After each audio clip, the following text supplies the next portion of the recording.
Beaucoup de gens croient qu'ils trouveront la paix lorsqu'ils auront tout sous contrôle, lorsque le plan se déroulera parfaitement, lorsque personne ne viendra interférer, lorsque tout suivra leur propre voie. Mais la vie respecte rarement ce scénario. As-tu déjà ressenti que plus tu essaies de contrôler, plus les choses semblent se bloquer? Que, peu importe tes efforts, quelque chose continue de t'échapper entre les doigts. C'est là que naît une fatigue qui n'est pas physique, mais qui touche l'âme.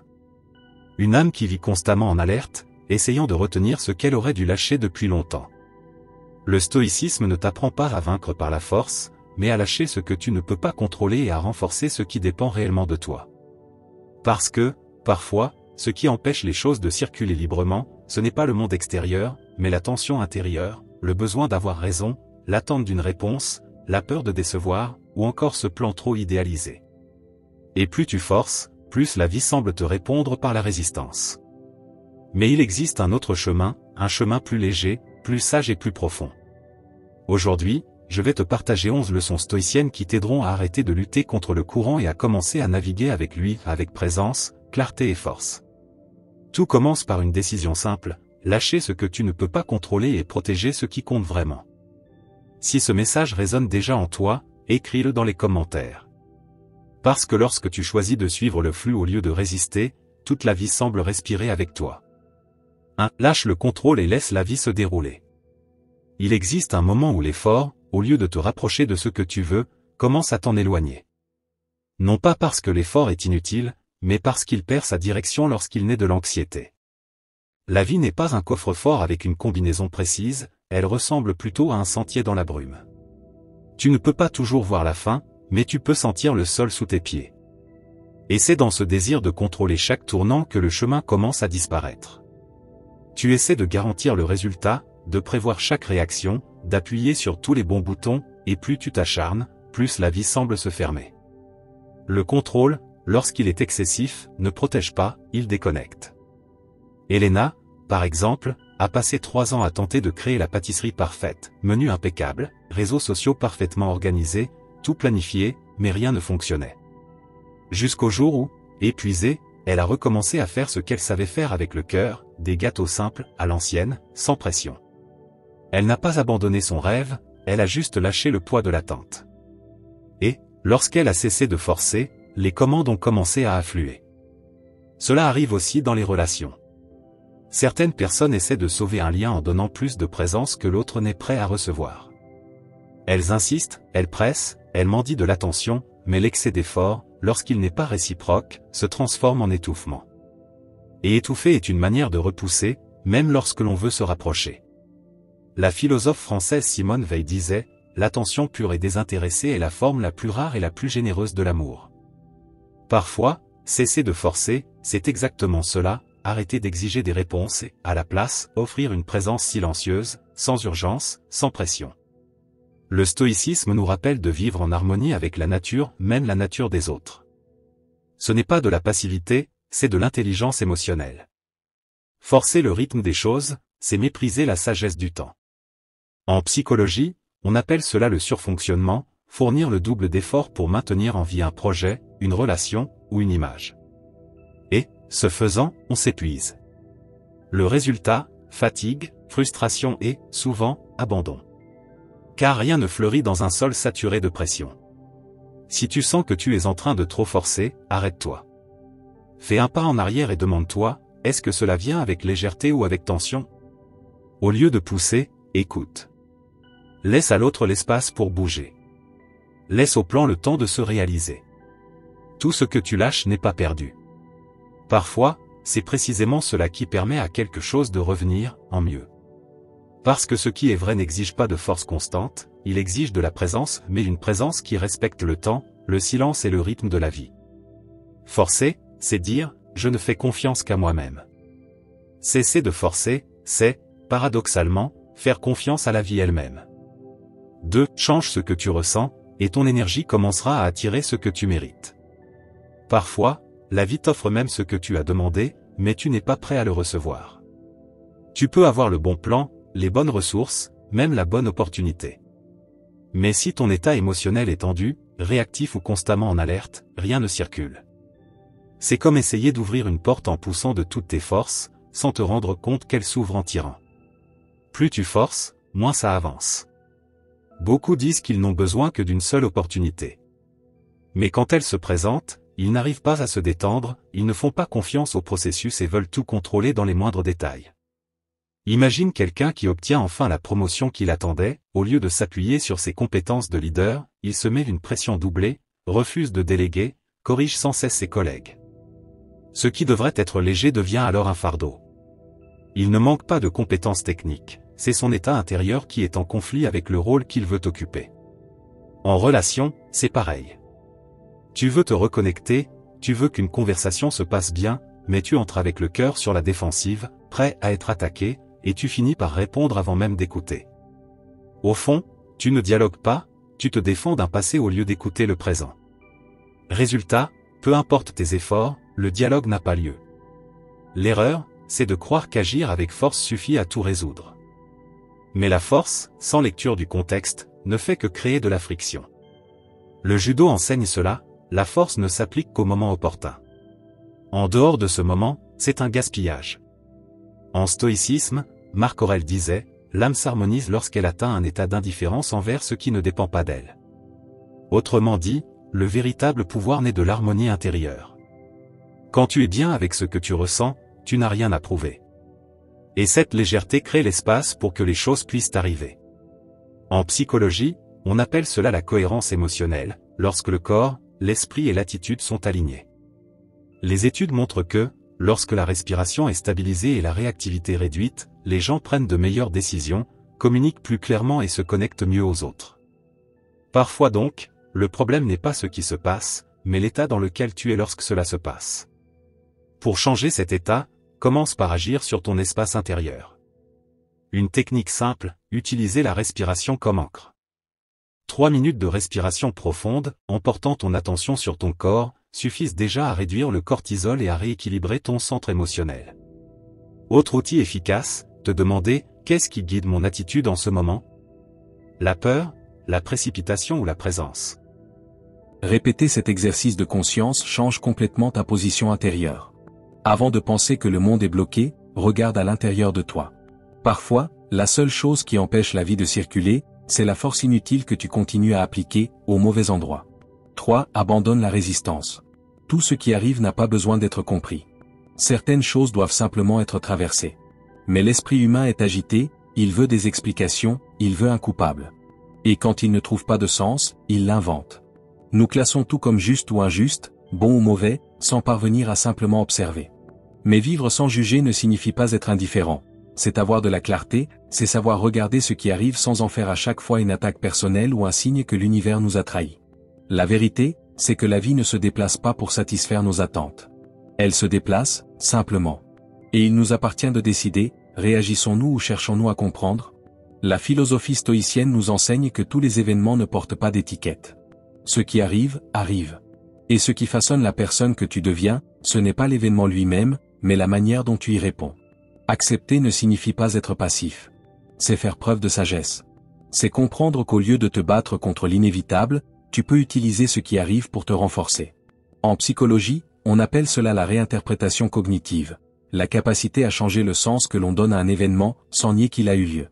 Les personnes qui développent cette ressource émotionnelle ont plus d'équilibre, moins d'impulsivité et un plus grand sens de direction, même au cœur du chaos. Accepter, ce n'est pas se résigner, c'est s'aligner. C'est arrêter de gaspiller ton énergie à vouloir changer ce qui est déjà là, et commencer à agir à partir de ce qui est encore possible. Quand tu abandonnes le jugement, ton esprit cesse de réagir automatiquement et commence à répondre avec lucidité. C'est dans cet espace que naît une nouvelle façon d'agir, plus consciente, plus légère, plus alignée avec tes objectifs. Tu arrêtes de répéter les mêmes schémas, et tu commences enfin à choisir. L'écrivaine Iris Murdoch disait, « La véritable liberté, c'est la libération de l'ego, pas la conquête des désirs. » Et c'est exactement ce que fait l'acceptation, elle te libère du poids de vouloir tout contrôler. Accepter la réalité ne veut pas dire que tu l'apprécies, cela veut dire que tu choisis de ne pas souffrir plus que nécessaire. Chaque fois que tu résistes à ce qui s'est déjà produit, tu entres en guerre contre le temps, et tu perds. Mais quand tu accueilles ce qui est devant toi, sans te battre, quelque chose se réorganise. Tu cesses d'être victime et tu deviens auteur, quelqu'un qui ne nie pas ce qu'il a vécu, mais qui choisit ce qu'il va en faire maintenant. Accepter, c'est le début de toute transformation réelle.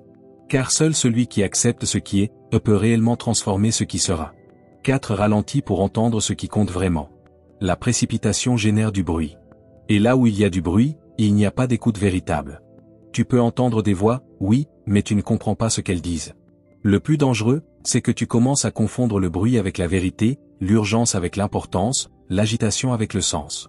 Tout s'accélère, et même l'essentiel finit par sembler superficiel. Dans cet état d'accélération, tu prends des décisions uniquement pour faire taire l'inconfort, juste pour remplir le vide avec n'importe quoi. C'est là que le bruit prend la place de l'intuition. L'intuition ne crie pas, elle chuchote. Et pour entendre ce qu'elle a à te dire, il faut arrêter, respirer, calmer l'agitation intérieure. Leandro, par exemple, a mis fin à une relation de 5 ans, et 2 semaines plus tard, il en commençait déjà une autre. Pas parce qu'il était amoureux, mais parce qu'il ne savait pas rester seul avec lui-même. Des mois plus tard, il m'a confié, le regard apaisé. Je n'ai compris ce que je ressentais vraiment que lorsque je suis resté seul, et que j'ai cessé de fuir. Le silence, lorsqu'on le respecte, devient un miroir. Il révèle ce qui reste lorsque le bruit s'arrête.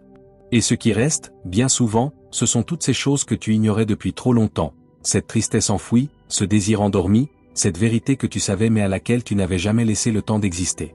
En psychologie, on appelle cela l'attention pleine, la capacité d'écouter, de ralentir pour percevoir ce qui est là. Les recherches montrent qu'en ralentissant, le cerveau active des zones liées à la prise de décision, à l'empathie et à la régulation émotionnelle. Autrement dit, la clarté naît du silence, pas de la hâte. L'écrivaine Messarton a écrit « Le silence est l'espace où respire l'âme ». Et c'est ce qui manque le plus à nos journées, de l'espace. Un intervalle entre une pensée et une autre, entre une impulsion et une réponse. Pas pour fuir la vie, mais pour te retrouver à l'intérieur d'elle. Le stoïcisme enseigne que l'action n'est vertueuse que lorsqu'elle naît de la raison, et la raison ne naît pas du chaos mais de l'équilibre. Si tu ne peux pas t'arrêter, tu ne peux pas percevoir. Et si tu ne perçois pas, tu vis dans l'obscurité, guidé par le bruit. N'aie pas peur de t'arrêter. Parfois, c'est dans ce temps où rien ne semble se passer que tout commence à se réorganiser. Et ce n'est qu'en ralentissant que tu peux enfin entendre ce qui compte vraiment. 5. Le passé ne t'attache pas. C'est toi qui accroche. Tout le monde a une histoire. Certaines cicatrices sont visibles, d'autres se cachent derrière des sourires travaillés. Mais nous avons tous un point commun, ce qui nous a blessés est déjà passé. Le problème, c'est que souvent, nous continuons de vivre comme si nous étions encore là, coincés dans la douleur, le manque, l'injustice. Certaines personnes transforment le passé en encre et tentent de bâtir l'avenir en traînant leur chaîne. D'autres, au contraire, transforment cette douleur en carburant, pas en excuse. Qu'est-ce qui fait la différence? La manière dont chacun choisit de marcher, soit avec le poids de ce qui est terminé, soit avec la force de ce qui a été appris. Camilla, par exemple, a grandi dans un environnement instable. On lui répétait qu'elle ne devait jamais se tromper, qu'elle devait toujours être sur ses gardes. Même adulte, dans ses nouvelles relations, elle portait encore ce mode de survie. Elle anticipait le rejet, elle s'attendait à l'abandon. Son corps avait grandi, mais son esprit vivait encore dans le passé. Ce n'est qu'en thérapie qu'elle a réalisé que le danger était passé, mais que sa réaction, elle, restait la même. Alors, elle a commencé à lâcher prise. Un schéma à la fois. Une peur à la fois. Ce n'était ni rapide ni facile, mais c'était réel. Peu à peu, ce qui l'entravait est devenu de l'histoire. Ce qui l'effrayait est devenu un pas. La psychologie explique cela par la notion de mémoire émotionnelle, des expériences mal digérées créent des automatismes qui se répètent, même lorsque le contexte a changé. Ton corps réagit comme si le passé se rejouait, même si la menace n'existe plus. Et c'est ainsi que, sans en avoir conscience, tu continues à te blesser avec quelque chose qui est déjà terminé. Le philosophe britannique Alan Watts disait « Tu ne peux pas nager vers de nouveaux horizons si tu n'as pas le courage de perdre de vue le rivage. » Lâcher prise, ce n'est pas effacer. C'est arrêter de construire le présent avec les ruines d'hier. C'est rompre le cycle qui maintient une blessure ouverte alors qu'elle pourrait déjà reposer en paix. Lâcher prise ne veut pas dire oublier, cela veut dire cesser de nourrir. C'est regarder ce qui a fait mal et dire « Oui, c'est arrivé, mais ça ne doit plus me définir. » Et si tu ne peux pas tout lâcher d'un coup, ce n'est pas grave, lâche en morceaux. Un souvenir, un attachement, un jugement. Et à chaque morceau que tu laisses partir, tu récupères une part de toi. Quand le poids devient un apprentissage, tu ne supprimes pas le passé, mais tu apprends à marcher plus léger. Et tu découvres, avec clarté, que ce qui est arrivé n'a plus à te tirer vers le bas. Il peut, enfin, te pousser en avant. 6. La façon dont tu vois change la façon dont tu vis. La réalité est neutre. C'est ta perception qui lui donne des couleurs. Si tu es en état d'alerte, tout paraît être une menace. Si tu es blessé, tout sonne comme une attaque. Si tu ressens un manque, toute absence devient un abandon. La réalité est là, mais ce qui t'atteint est déjà passé. C'est pourquoi deux personnes peuvent vivre le même moment et en ressortir avec des expériences complètement différentes. L'une reste prisonnière du retard, l'autre se réjouit d'être arrivée. L'une perçoit de l'indifférence dans le regard d'un inconnu, l'autre remarque le sourire discret de quelqu'un au fond. Ce n'est pas de la naïveté, c'est une orientation. Ce que tu choisis de remarquer grandit. Gabriel était ainsi, il avait l'impression que tout allait mal, que personne n'aidait, que le monde était froid. Jusqu'au jour où, dans le cadre d'un petit défi, il décida de noter tout ce qui de bon lui arrivait pendant une semaine. Le gardien m'a offert un café, écrivit-il. Puis, une cliente a complimenté mon service. À la fin de la semaine, il conclut, ces choses sont toujours arrivées. C'était moi qui ne les voyais pas. Ce n'est pas se mentir à soi-même, c'est repositionner le regard. L'esprit fonctionne comme une lampe de poche, ce que tu éclaires gagne en netteté, ce que tu ignores disparaît, même si c'est là. Si tu ne te concentres que sur ce qui te manque, tout commence à ressembler à de la rareté, même dans l'abondance. Dans une relation, par exemple, si tu es émotionnellement fragile, tu interprètes des gestes neutres comme du rejet, un silence devient du mépris, un retard devient une offense. La relation se construit alors sur des interprétations, et non sur des faits. Tu ne réagis plus à l'autre, mais à tes propres attentes déçues. La psychologie appelle cela le biais de confirmation, la tendance à chercher des preuves qui confirment ce que l'on croit déjà. Si tu penses que personne ne se soucie de toi, tu interpréteras le monde comme une preuve de cela. Si tu crois ne pas mériter d'être aimé, tu ignoreras les gestes qui contredisent cette croyance et renforceras ceux qui la valident.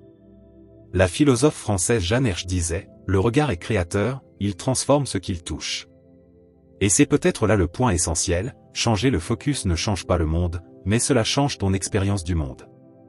Et c'est suffisant pour transformer ta manière de vivre chaque jour. Si la vie te semble trop dure, peut-être que ce n'est pas seulement la vie, mais aussi la lentille par laquelle tu la regardes. Parfois, ce qui doit être ajusté, ce n'est pas le chemin, mais l'angle. Parce que lorsque tu changes ce que tu choisis de voir, tu commences à vivre d'une manière qui te semblait auparavant impossible. La gratitude réorganise ton âme. Il y a des jours où la vie pèse, le corps est fatigué, la tête ne s'arrête pas, les comptes ne s'équilibrent pas, et ce que tu ressens est un mélange de vide et de pression. Dans ces moments, l'esprit passe en mode survie et cherche des issues, mais presque toujours au mauvais endroit, dans la comparaison, la plainte, la colère, ou la précipitation de vouloir tout résoudre d'un coup. Il existe pourtant une pratique simple, silencieuse et profondément transformatrice, la gratitude. Pas celle, automatique, qui dit « merci », par politesse, mais celle qui naît de la lucidité de voir ce qui existe encore quand presque tout semble manquer. C'est elle qui te redonne une direction quand tout autour de toi ressemble au chaos. La gratitude a un effet particulier, elle n'ignore pas la douleur, mais elle ne s'y noie pas non plus. Elle ancre ton attention sur ce qui te soutient encore. Et lorsque ton centre intérieur change, le monde peut rester difficile, mais ta façon de te positionner face à lui change complètement. J'ai rencontré un homme appelé Roberto, ancien chauffeur d'application. Aujourd'hui, il vit de sa pension en s'occupant de son épouse atteinte de la maladie d'Alzheimer. Un jour, je lui ai demandé comment il supportait tant de responsabilités, tant de silence, tant de fatigue accumulée. Il m'a répondu. J'apprécie d'être encore lucide pour pouvoir m'occuper d'elle.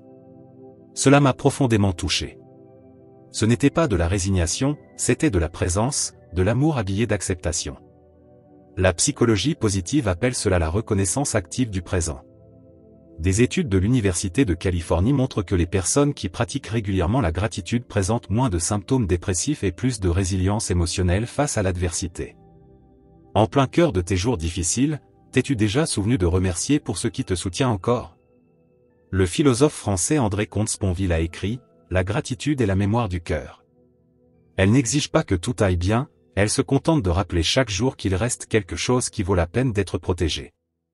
Et ce quelque chose, aussi petit qu'il paraisse, est souvent ce qui t'empêche de t'effondrer complètement. La pratique est simple, avant de dormir, écris 3 choses pour lesquelles tu es reconnaissant ce jour-là. Pas besoin que ce soit une nouvelle maison ou une nouvelle voiture. Tu peux commencer par remercier pour un café chaud, un sourire, ou le simple fait d'avoir pu respirer calmement. Cela entraîne ton esprit à trouver ce qui te soutient, même lorsque le sol semble glissant. La gratitude n'est ni du conformisme ni un optimisme superficiel, c'est de la clarté. C'est l'art de ne pas laisser la difficulté éteindre ce qui vaut encore la peine. Car tant qu'il y a quelque chose pour lequel remercier, il y a une raison de continuer. 8. Tu n'es vraiment libre que lorsque ton esprit obéit à ta conscience. Tout ce que tu vis commence en toi. Ce n'est pas ce qui t'arrive qui définit ton chemin, mais la façon dont tu réponds à ta conscience. C'est là que naissent les décisions, que le chaos s'organise ou se propage. Voilà pourquoi celui qui maîtrise son esprit, maîtrise sa vie. Maîtriser son esprit ne signifie pas cesser de ressentir, mais savoir quoi faire de ce que l'on ressent. C'est transformer l'émotion en conscience avant qu'elle ne se transforme en impulsion. Car lorsque l'esprit devient impulsion, il s'agite, tout autour de toi semble urgent, et la probabilité d'agir mal augmente. Lucas, par exemple, était professeur et a été licencié de manière inattendue. Au lieu de prendre des décisions sous l'effet de la colère, il a fait quelque chose d'inhabituel, il a passé un mois sans rien décider. Il a lu davantage, marché sans se presser, mieux dormi. Quand son esprit s'est apaisé, il s'est rendu compte qu'il ne voulait pas revenir à son ancienne routine. Aujourd'hui, il donne des cours particuliers à des enfants autistes et ne s'est jamais senti aussi accompli. Voilà la force de celui qui attend que le bruit baisse avant d'agir.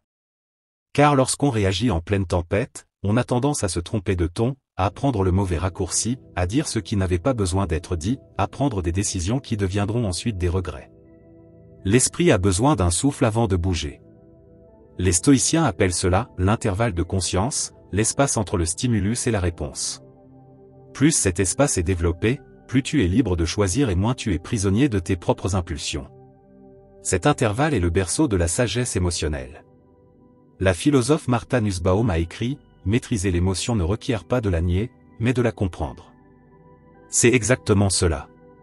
Tu n'as pas à réprimer ce que tu ressens, mais à interpréter ces émotions avec maturité. Car la peur, la colère, l'insécurité ou la frustration ne te dominent que lorsque tu agis sans les comprendre. Veux-tu commencer à maîtriser ton esprit? Respire profondément avant de répondre. Observe avant de réagir. Quand l'émotion arrive, ne la repousse pas, écris-la, mais ne la laisse pas prendre le contrôle. Crée l'habitude de te demander, ce que je ressens maintenant doit-il devenir une action, ou simplement être observé? Le monde ne s'arrêtera pas pour t'offrir la paix, mais tu peux trouver ce silence en toi. Et lorsque tu le trouves, peu importe ce qui se passe dehors, tu ne réagis plus comme un otage, mais comme quelqu'un qui se gouverne lui-même.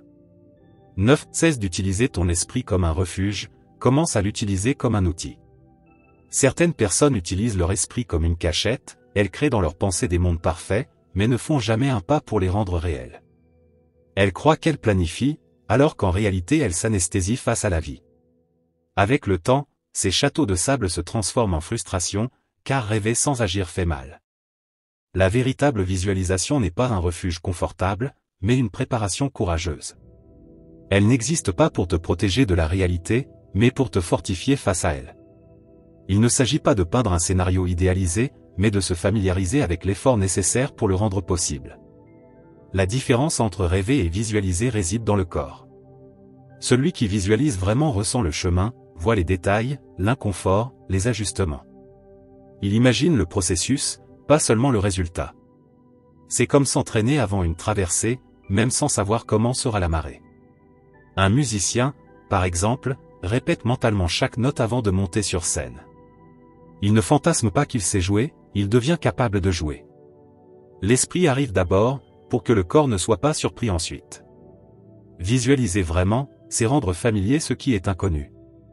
La psychologie appelle cela l'essai mental constructif. Des études avec des athlètes de haut niveau montrent qu'imaginer clairement l'exécution d'une tâche active les mêmes régions cérébrales que l'acte réel, augmentant la confiance, la concentration et la préparation émotionnelle. Visualiser n'élimine pas le défi, mais supprime le sentiment de panique. Comme l'a dit Agnès Martin, la clarté qui précède l'action est la forme la plus pure de création. C'est ce que provoque la visualisation véritable, non pas l'euphorie, mais la structure. Non pas l'évasion, mais la préparation. Un état d'esprit qui te repositionne même avant d'agir. Alors visualise, mais pas pour fuir, pour te préparer. Imagine les détails, oui, mais aussi l'effort, le doute, la fatigue. Imagine le scénario tel qu'il peut être, pas seulement tel que tu voudrais qu'il soit. C'est là que tu commences à créer, et pas seulement à rêver. Ce que tu as déjà eu le courage de vivre à l'intérieur, tu commences à avoir la structure pour le réaliser à l'extérieur. Et peut-être que c'est exactement ce qui te manque aujourd'hui. 10. Traite chaque matin comme le sol où fleurit ta vie. La façon dont tu commences la journée définit bien plus que tu ne l'imagines. La première heure du matin est comme la terre d'un champ que l'on sème. Si tu y jettes n'importe quoi, dans la précipitation et sans soin, tu récolteras une journée chaotique. Mais si tu sèmes avec présence, la récolte sera plus légère, plus consciente, plus tienne. Certaines personnes se réveillent déjà en courant. Le corps se lève, mais l'esprit reste piégé dans le chaos d'hier. En quelques secondes, elles se plongent dans les notifications, les emails, les factures à payer et les problèmes qui n'ont même pas encore commencé. Ainsi, la journée vient à peine de débuter qu'elles ont déjà perdu de vue leur propre direction. J'ai connu un homme nommé Ernesto. Pendant des années, il se réveillait tard, sautait le petit déjeuner, répondait à ses messages en s'habillant et quittait la maison la poitrine serrée. Il pensait ne pas avoir le temps, jusqu'au jour où il comprit que le temps existait bel et bien, mais qu'il l'utilisait mal. Aujourd'hui, Ernesto se lève 30 minutes plus tôt, médite en silence, prend son café calmement et choisit une intention pour la journée. Ce n'est pas une super routine ni un sacrifice immense, mais ce début tranquille agit comme un rappel, avant que le monde ne te dise qui tu dois être, choisis qui tu veux être. En psychologie du comportement, on appelle cela un moment d'ouverture cognitive, lorsque le cerveau est plus réceptif, influençable, malléable. Commencer la journée dans un état d'urgence programme ton corps à la précipitation, commencer avec intention permet d'organiser ton monde intérieur avant de faire face au monde extérieur. La philosophe française Anne Dufourmentel a écrit « La lenteur est parfois la forme la plus radicale de présence ». Et c'est précisément ce dont les matins ont besoin, non pas de perfection, mais de présence. Pas besoin d'une « heure miracle », seulement de quelques minutes de véritable choix. Si tu commences ta journée avec une direction claire, même les imprévus auront moins de pouvoir, car ta base aura été construite avant que le monde ne t'emporte. Et lorsque cette base est solide, tu réponds mieux, tu te positionnes avec plus de clarté et tu te souviens, même dans le chaos, où se trouve ton centre. Les matins sont le berceau de tout. Ce que tu y sèmes devient, avec le temps, une forêt. Cela n'a pas besoin d'être grand ni intense, mais cela doit être ton choix, et être traité avec soin, comme si c'était la graine la plus rare que tu aies jamais tenue dans tes mains. 11. Ton énergie crée ton destin. Il ne sert à rien de demander la paix si tu passes ta vie à nourrir le chaos. Il est inutile de dire que tu veux de l'amour si tu es incapable de te traiter avec bienveillance. La vie ne répond pas seulement à ce que tu dis, elle répond à l'énergie que tu dégages chaque jour. Beaucoup croient qu'ils manifestent leurs désirs, mais, dans les faits, ils sabotent ces mêmes désirs par des actions contraires. Tu dis vouloir du respect, mais tu t'annules sans cesse. Tu dis vouloir un changement, mais tu continues à nourrir les mêmes schémas. Ce n'est pas ton discours qui attire, mais ton comportement répété. Le monde ne se guide pas par tes intentions ou tes souhaits, mais par ta présence. Et la présence a son propre langage, il est dans ton ton de voix, ta posture, la façon dont tu regardes et affrontes les autres, dans les petites décisions que tu répètes jusqu'à en faire des habitudes. On n'apprend pas aux autres à nous respecter par des mots, mais par la manière dont on se traite soi-même. Ce que tu crois à propos de toi façonne ce que tu tolères, ce que tu permets et ce que tu manifestes. Quand ton énergie intérieure n'est pas alignée avec ce que tu désires, tu bloques, sans le savoir, ce que tu cherches à attirer. L'écrivaine Bell Hooks a écrit « Le véritable changement commence lorsque l'amour de soi se transforme en action ». Et c'est là tout le point, il ne suffit pas de vouloir quelque chose de mieux, il faut se comporter comme quelqu'un déjà prêt à accueillir ce qu'il désire, même avant de l'obtenir. Tu veux attirer le respect ? Commence par te respecter. Tu veux être vu ? Arrête de te cacher. Tu veux un changement ? Commence par changer ce que tu cultives en silence, dans tes routines, dans tes petites décisions. La vie observe davantage ce que tu répètes que ce que tu déclares. Car, au bout du compte, tu ne reçois pas ce que tu veux, mais ce que tu es prêt à porter. Et lorsque ton désir et ton énergie s'alignent enfin, ce qui te semblait lointain commence à s'approcher sans effort. Souviens-toi, ce que tu choisis de pratiquer en silence façonne, en secret, ton destin.